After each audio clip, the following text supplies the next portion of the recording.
This is Sue Greenwald with Awakened Stories here today with Deanna Carr with the Mystical Moonlight. Hey, Deanna, how are you? I'm good. How are you doing today? I'm doing great. We're going to be talking today about the Wright brothers.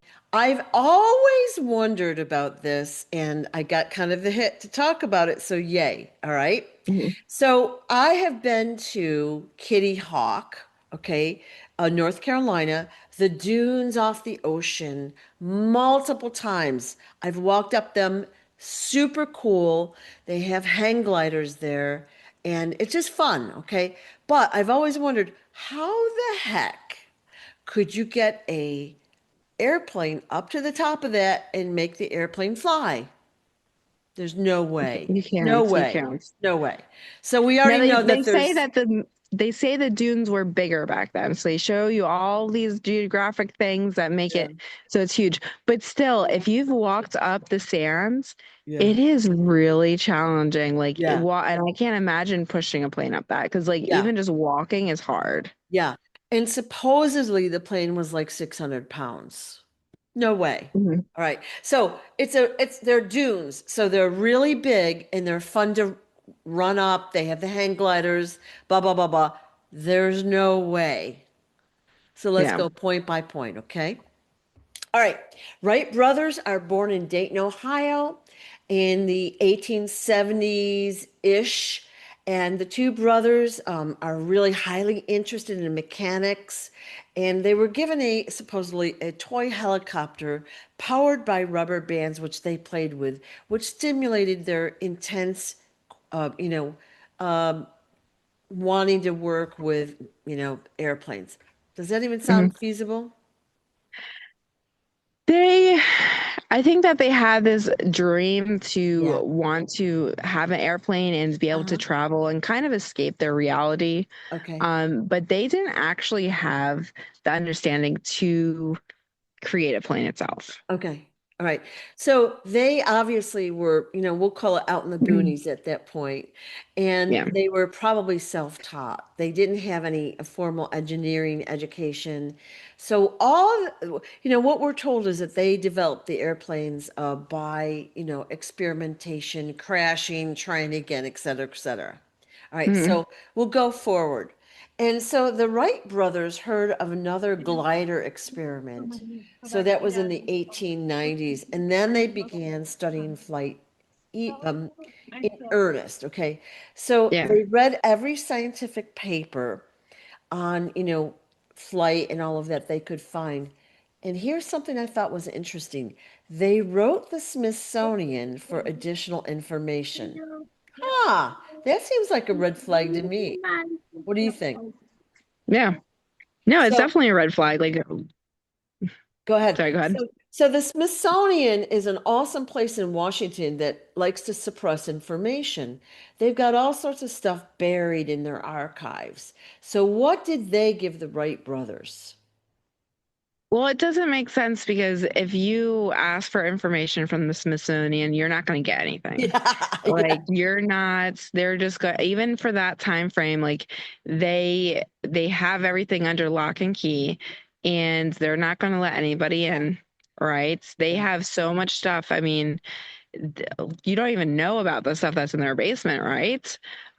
So they have all this information. Now, how did they get the information? Is a great question because they got it from somebody high up. And the reason being was they ended up sharing part of the profits. Oh, okay. I didn't know that. hmm Well, what if you know that there's a way for somebody to actually succeed in something, Mhm. but you know that you're the only key to it and you have unlimited access and you could easily make a lot of money? Yeah. Most people would probably take that offer. So do they write contracts? Like, is there any proof, like written tr paper trails or anything like that? It would have to be a contract that was individualized Yeah, because the Smithsonian doesn't just give stuff out. right. They don't, even if you are a high up person, they're not just going to give you the information. Of course. Um, So for them, it was an individualized contract, and it was between them and one other person. So it was not a public contract. It was not between them and the Smithsonian. It was actually considered stolen information. Oh, okay. So they write for information on basically how to develop a Mhm. plane or some technology or what. Now, were the planes already developed prior to them inventing the plane? Parts of it were. There was another inventor that started making the plane, Yeah. but they did not have enough, like, hours. They did not have enough money to complete it. So it Wow. was started by somebody else. Okay. Okay. So they basically completed someone else's work and took the credit for it. Yes. Common theme of what we've been talking about lately. Okay. Most of the stuff that has been invented has been stolen by somebody. Okay. And I mean, you can say that about inventions in general because they talk about how inventions are made. They say the wheel wasn't made over and over. You take something and you make it better, right? Right. So Right. technically, you're taking somebody else's work when you're inventing something. Like that's literally what they tell you about inventions. So, yeah, it was somebody else's work they ended up completing. And when they tested it, they were not going up the dunes. They used that as a cover story because it was easy to understand. It was easy to understand, and it's an easy way to just kind of BS something. Yep. Yep. And who's going to be there to prove it? Like, it's if you're there, usually there's, I mean, nowadays there's people there, but Yeah. usually it's pretty bare. They made it into a park there, but it's very interesting because later on, I'm going to say that they had a bunch of guys witness their flight. And of course, that's the second red flag. Like, oh, a handful of men that probably got paid witness your flight? I doubt it. Pretty sure that Hmm. never happened. Okay, so let's Yeah. fast forward. They started doing glider experiments at Kitty Hawk. And again, this is in North Carolina along the beach. There's these giant dunes. So we're going to assume that that's where they were. And they chose that place for their steady winds and soft sand. So they Hmm. tried a glider that had a wingspan of 17 feet on Kill Devil Hills, and it didn't really work. All right, so then they go back to Dayton and they build a wind tunnel and test all these shapes and designs. Any of that Yeah. true? No. The killed out they had something there. Was it a plane? No. Was it a glider? I don't even know if you can say that. It was like a little mock up. Okay, Like okay, it was like you could hold it in your hands, like okay. small. All right. All right, so the story goes that, they didn't have success. They got moderate lift from this glider. It crashed a bunch of times. People thought flight was impossible, so they were skeptical and they were negative and blah, blah, blah. And those poor Wright brothers had physical exhaustion, probably from Hmm. dragging the glider up the dune so many times. Ha ha, right? Probably. Yeah. Okay, fast forward 1903, they design a 12 horsepower engine with the propellers, and on 1903, December 17th, they piloted the first controlled sustained flight, 120 feet in 12 seconds. Do you believe that? No. Okay, so they didn't do that at the dunes, period, because that would be They crazy. didn't do anything at the dunes. Okay, all right. Look, The dunes were not a sustainable spot, like even for testing flights. okay. Like they're just talking about gliding. They would have done a mock-up glide there. Mm. But even if you've gone to the dunes, you've seen them have those little tester pieces Yeah, where they have the tours and everything. yeah, yeah. Have you seen them bring them up? Like it's exhausting. So they do it like once and then they're done. So yeah, they probably did a glider, but they did not do it what we're thinking of. They did small mock-ups and they never took a plane up there. They did take a plane on the grounds and do a flight, but it was never up in a dune. Interesting. Okay. Okay. So Mhm. basically, if you read the info, which I kind of wrote some of it down because I can't remember all that junk, but they tried different plane designs, plane flights.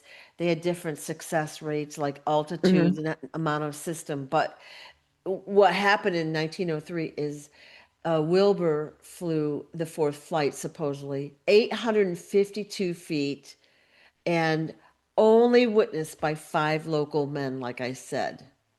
Mhm. BS. I call Oh, BS. yeah. Okay. Yeah. Most of the time it's going to, unless it's by a large group and crowding, Yeah. if it's under 10, usually it's completely BS. Yeah. So It's those like guys were only five, like, okay, okay, we're gonna bring five people. Like, really? no, and those were coincidental witnesses. They weren't even there. They were just at a nearby life-saving station. And they just happened to look up and see it at the right time, I guess. A Right? life-saving station. If they're in the dunes, where is that? They only made the, I I mean, if you've been, listen, know. if you've been there, you understand.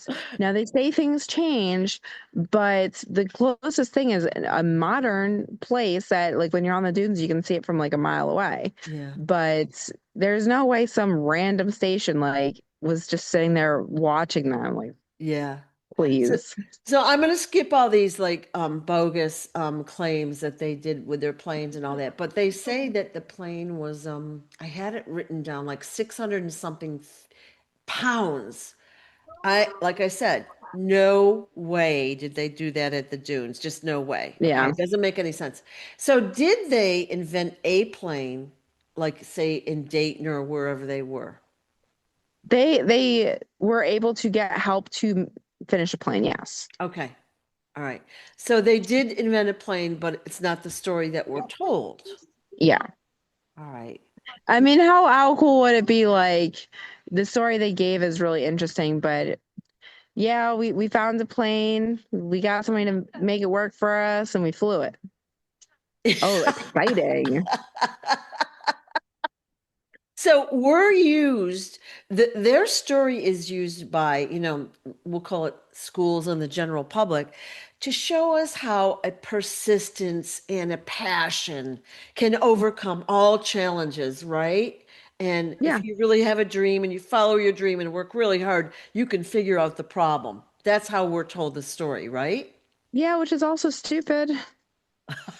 I mean, think about it. If you really like something, if you're really desiring something Yeah, and it just isn't working, it isn't working, but you keep trying it.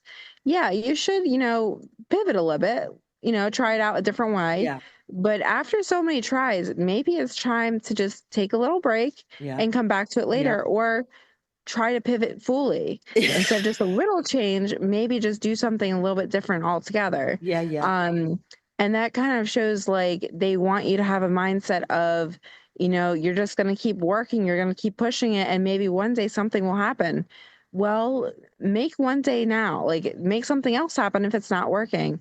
yeah. And we're given this mindset of, you just got to keep pushing and pushing and Right. working and harder and harder. And never thinking like maybe I'm not meant to be on this track. Maybe I should pivot and try something else that I'm Right. drawn to. Exactly. So it keeps people locked into that mindset of, well, if it's not working, I'm just going to keep trying. Right. Dude, Right. that's the definition of insane. Yeah, yeah. We all have a learning curve when we're trying something new. You Yeah. have to learn, you have to fail and pick yourself back up but you usually use that as a learning, a stepping stone like, okay, this didn't work. I'm going to go over here and try and try and try. But there is a point where it's not feasible anymore. And if that happens, it's like maybe time to go on to something else, right? Like, and I'm not saying just quit willy-nilly, but they're acting like we've got to spend our whole lifetime on whatever we're doing and persist, and it's not feasible at all, right, for the Yeah, average person. exactly. All right. Yeah. So basically they created the Wright company for manufacturing airplanes after they discovered the airplane, and I guess there were other inventors that they were working with, but then Hmm. Wilbur died in 1912, and Orville sold the company, and they had, legal battles and all of this other stuff. Would you agree with that kind of part of the story? Yes and no. Okay.